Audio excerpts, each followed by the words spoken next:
Former presidential candidate Dr. Jill Stein is continuing her efforts to force recounts in 3 states: Wisconsin, Pennsylvania, and Michigan. But on Tuesday, the effort faced a setback as a Wisconsin judge refused to order a statewide hand recount.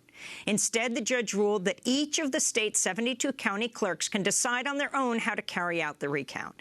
Donald Trump beat Hillary Clinton in Wisconsin by less than 30,000 votes out of 2.8 million cast. The result was even closer in Michigan, where Trump won by just 12,000 votes. Dr. Stein is expected to file paperwork in Michigan by today's deadline, requesting a recount there. More than 130,000 people have donated more than $6.5 million to Stein's efforts. That's nearly double how much Stein raised during her presidential effort. Trump has dismissed the recount efforts.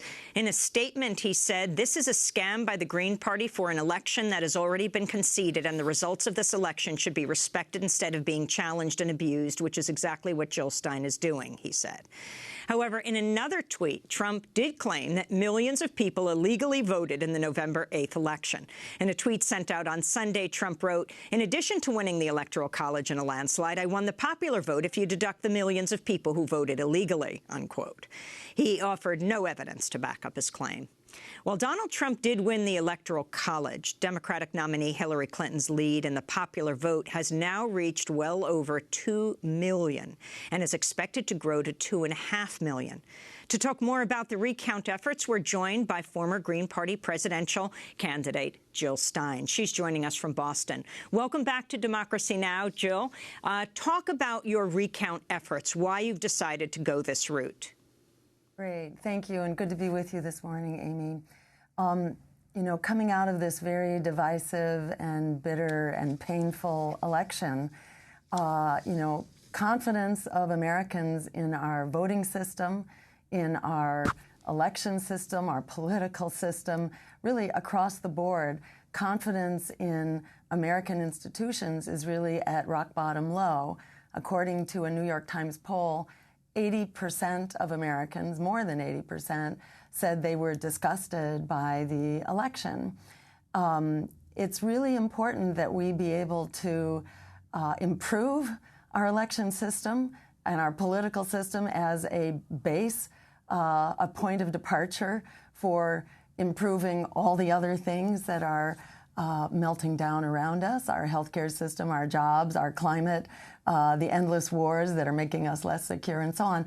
We need to start by verifying our votes and ensuring that this is a democracy that we can work with. Donald Trump himself said that it was a rigged election in ways that he probably didn't understand, but there was enormous resonance with what he said about it being a rigged election. When Bernie Sanders talked about it being a rigged economy, there was enormous resonance with that. This isn't something we can just walk away and sweep under the rug. And remember, in this election, most people were voting against the candidate that they liked the least or that they were most afraid of, rather than for their values or for their vision of a better future. So I think there's widespread soul-searching and discontent about this election we've come out of, and I think it's a really positive step that people have decided this is where we're going to start by ensuring that we can have confidence in the vote count. This is not about attempting to help one candidate or hurt another candidate. This is about helping voters restore confidence that we are properly and securely recording the votes and counting them. And we know that these voting machines are subject to machine error, human error, hacking, tampering, you name it. These machines, when they're looked into, produce all kinds of problems, and you can't know unless you look. Can you respond to the Wisconsin judge and what this means, handing it off to the local voting precincts?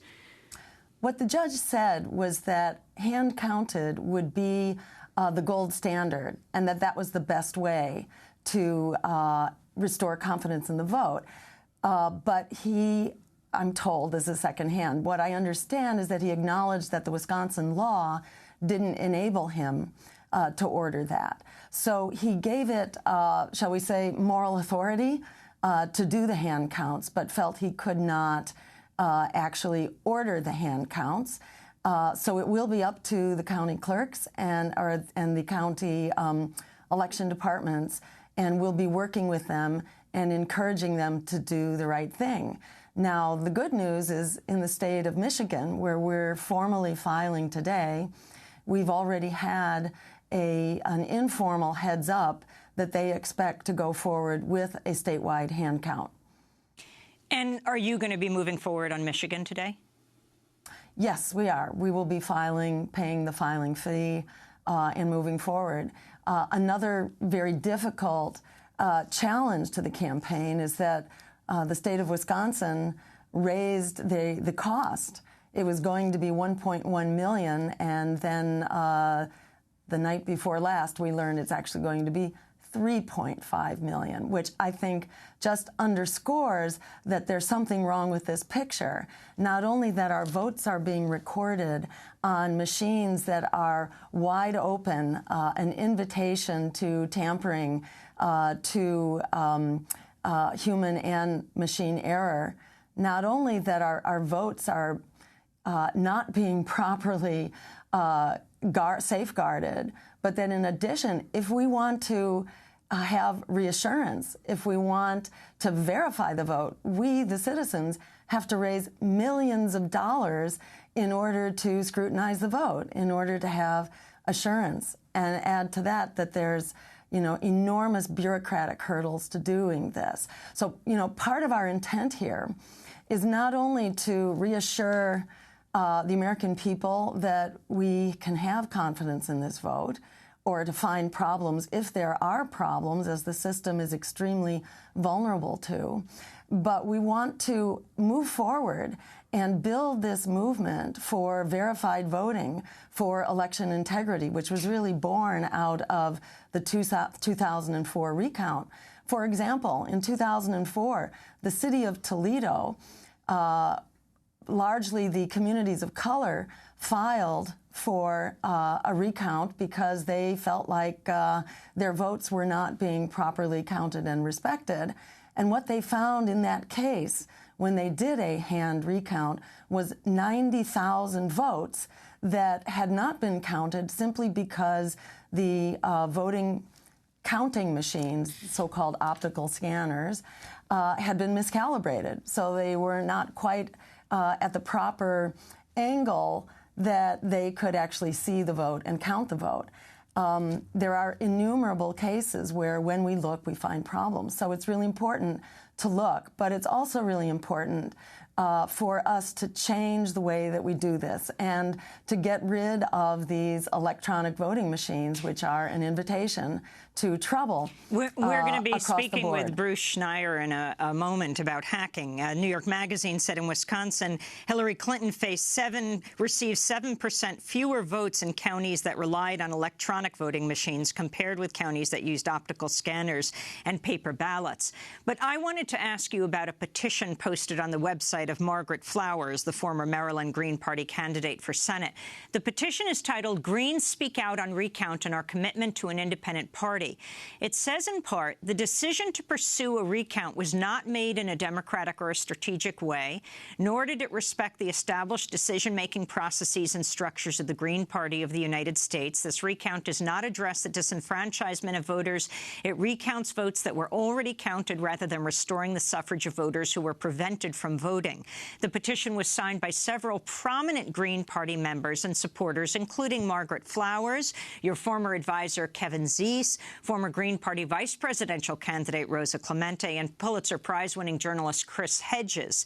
Jill, your running mate, Jamu Baraka, did not sign the petition, but has also come out against the recount. Can you respond to this criticism? Yes. The Green Party has many things to do, and many people are not enthusiastic about verified voting, about election integrity. The Green Party has a broad set of commitments, including continuing the momentum and the grassroots organizing that came out of the campaign. And I'm actually very grateful that many people are continuing to do that and that that is their priority. I myself had great ambivalence about moving forward with this. In 2006, I ran for Secretary of State here in my home state in Massachusetts. So I have a long-standing commitment to voting integrity. And it's not just counting votes and getting rid of these very problematic voting machines. It's also ensuring that every American has a constitutional right to vote. And Donald Trump said the opposite of what has happened. The problem is not that people were voting illegally, but rather that people were stripped from the voter rolls through things like interstate cross-check, also through the use of voter ID. Now, that's not addressed in this case, but this case is a launching pad for a broader agenda that includes ensuring that we have a democratic right to vote, a constitutional right to vote, ensuring that we have open debates so that voters can actually be informed and empowered to make wise choices. And another priority is to ending fear-based voting through ranked choice voting, like the state of Maine just passed, which means you can go into the voting booth and rank your choices, knowing that your first choice will be, if it loses, your vote will be reassigned to your second choice. This is part of a critical voting agenda, as well as getting rid of the Electoral College. So there are many things that need to be done. This is a point of departure which actually allows us Greens to lead the way forward on a critical and immediate need. So, Dr. Jill Stein, some of the criticism of people, even within your own party, though you have the right as a presidential candidate to ask for this on your own, has been that you're only choosing states, Wisconsin, Pennsylvania, Michigan, where Hillary Clinton lost, not close states where she won. And they're saying you're serving the very party that you were so fiercely critical of during the campaign. And I remain fiercely critical of that party. They are joining you in this, is that right, in supporting your call for a recount? Not in any coordinated way. We stepped up to the plate because they had not. They did not express their support until the deadline had passed for filing in Wisconsin. Our lawyers are communicating so that they do not legally get in each other's way, but we are otherwise not coordinating. And as I say, I've been committed to this issue for many years. So for me, this is kind of like breathing. It was something that would have been virtually impossible for me not to do. Throughout the campaign, when I was asked whether I would stand up and call for a recount if there was cause to be concerned about the reliability and the credibility of the vote, I always said, yes, I would. And it had nothing to do with who won. And you may recall that Michigan did not actually, was not decided as a Trump state until we had already announced that we would be launching a recount in Michigan. It could have gone to Hillary Clinton, and we would have still challenged it. What about those who are saying you're using this as a fundraising device? You've raised almost double, and I also want to ask if this has surprised you, than you raised in your entire campaign for this recount, and that ultimately you may use these for local Green Party candidates, some have criticized. No, you can't do that. Right, no, this is, FEC rules require that a recount be funded by a dedicated recount account, and the money can only be used for that. So it'd be great to have access to that money, but we don't have access to that money. And since Wisconsin raised the price tag on us, there's no way that there will be residual money. This is all going into the recount. On Monday, and it's funded by small donors. You know, this is a grassroots movement all across America, 140,000. Yes, I was absolutely flabbergasted because we launched this the day before Thanksgiving. Who in their right mind was going to be paying attention to, you know, the call for a recount and fundraising over the Thanksgiving weekend? But that's exactly what happened, because people are starving for something positive to do to actually begin to take back this promise of democracy. Is it all small donors? Yes, it is, because we are following campaign finance laws. like as if for our campaign. So the average donation is $45.